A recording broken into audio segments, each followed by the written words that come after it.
Salut à tous, les gones, c'est Mika, on se retrouve pour une toute nouvelle vidéo sur la chaîne, un contenu mercato, je sais que vous adorez ça, j'ai eu beaucoup de retours super positifs et ça encourage, croyez-moi, à en sortir encore plus, rien que pour vous. Et aujourd'hui, on s'intéresse à un joueur dont les rumeurs commencent un petit peu à poindre leur nez dans la presse. On parle d'un intérêt soutenu de l'Olympique Lyonnais pour un certain Wilfred Ndidi.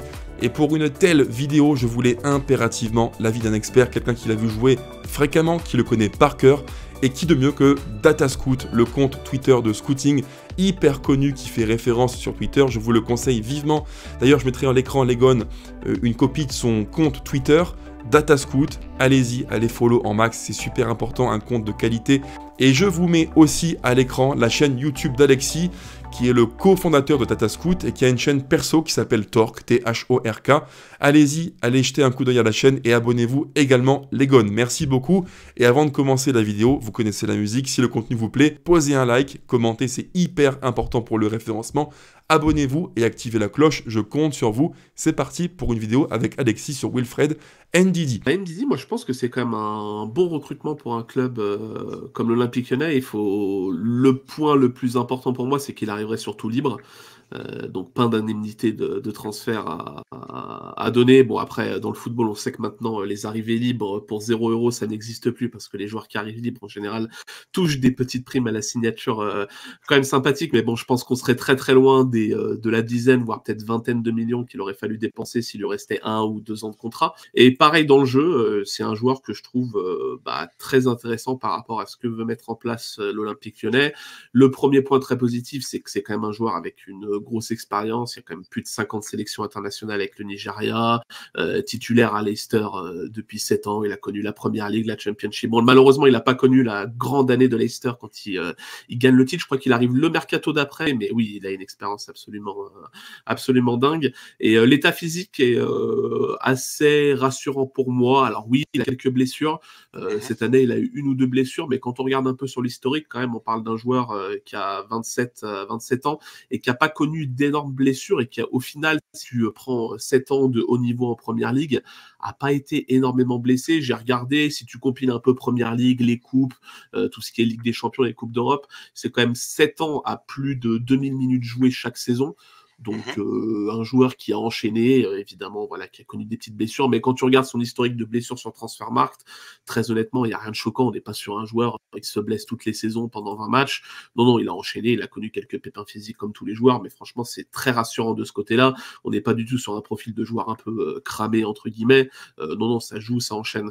Tu me diras ce que tu en penses, j'ai une théorie sur la question. J'imagine que les dirigeants de l'OL ont envie de trouver un joueur qui pourrait réinstaurer un équilibre au milieu de terrain, parce qu'on sait qu'en transition, on a parfois pris la foudre attaque-défense, beaucoup de déséquilibre à l'OL, et je pense qu'il nous faut un joueur qui pourrait équilibrer l'équipe et, avec Matic, être un peu les jambes qu'il n'a pas. T'en penses quoi, toi? 4-2-3-1 ou pas? Bah, c'est clairement pareil, quand j'en ai parlé sur Twitter, c'est un choix que je trouverais logique d'avoir un double pivot Matic-Ndidi avec Mangala en rotation et un jeune pour remplacer un peu Matic. Quelque chose que je trouverais tout à fait pertinent. Et justement, le fait d'avoir 2 milieux un peu plus travailleurs, un peu plus rugueux, laissant la place à un 8 qui serait plus muet en tant que numéro 10 dans ce cas-là, qui serait un peu libéré du travail défensif, qui aurait un rôle un peu plus libre. Ouais, là encore, je te rejoins, on est d'accord là-dessus, Alexis. Mais tu vois, moi, il y a vraiment un point qui m'interpelle et je pense que beaucoup de monde se posera aussi la question. On sait qu'il a été demandé fortement par Liverpool il y a maintenant 2-3 ans dans mon souvenir. Il me semble que l'hiver dernier, c'est le Barça qui lorgnait le joueur. Paris a été aussi une des destinations annoncées pour Ndidi. Qu'est-ce qui fait que, après tout ce temps, il soit encore à Leicester et qu'est-ce qui fait que l'OL serait en mesure de pouvoir arracher sa signature? Moi, ça me paraît un peu fou. Quand le train y passe, les clubs ils vont chercher d'autres alternatives. Et quand les clubs ils vont chercher d'autres alternatives, ils ne reviennent pas l'été prochain en général. Donc c'est un peu compliqué de ce côté-là.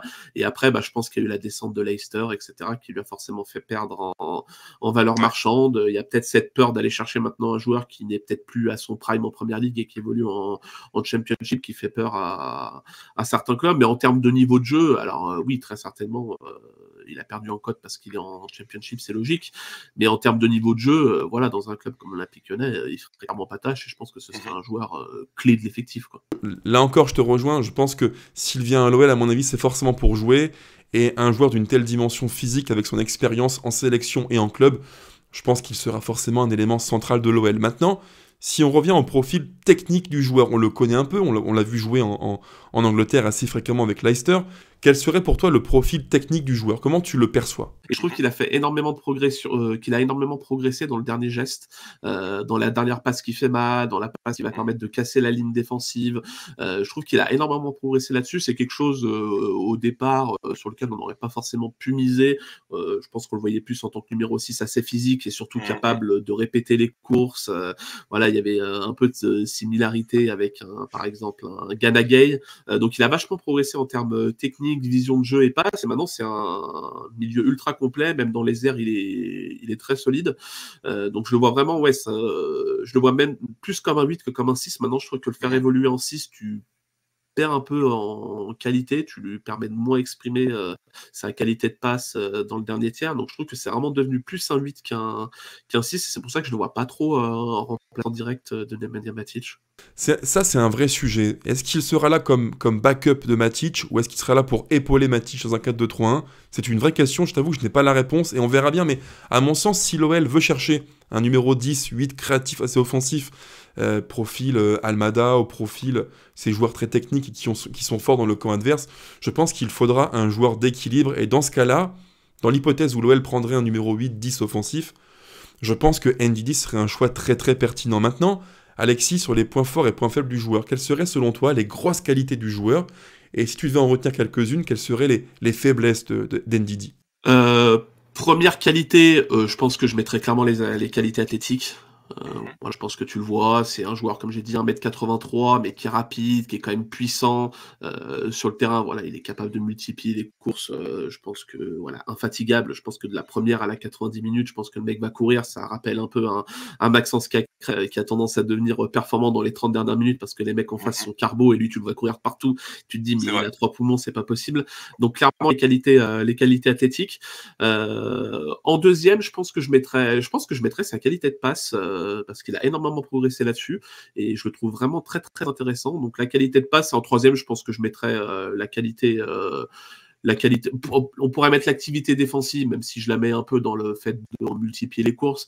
Mais bon, l'activité défensive, voilà, c'est un joueur qui va constamment harceler le porteur du ballon adverse, qui va faire preuve d'agressivité, sans forcément récupérer le ballon tout de suite, tu vois, mais qui va presser, qui va mettre en place une menace, qui va forcer à prendre des décisions difficiles pour l'adversaire.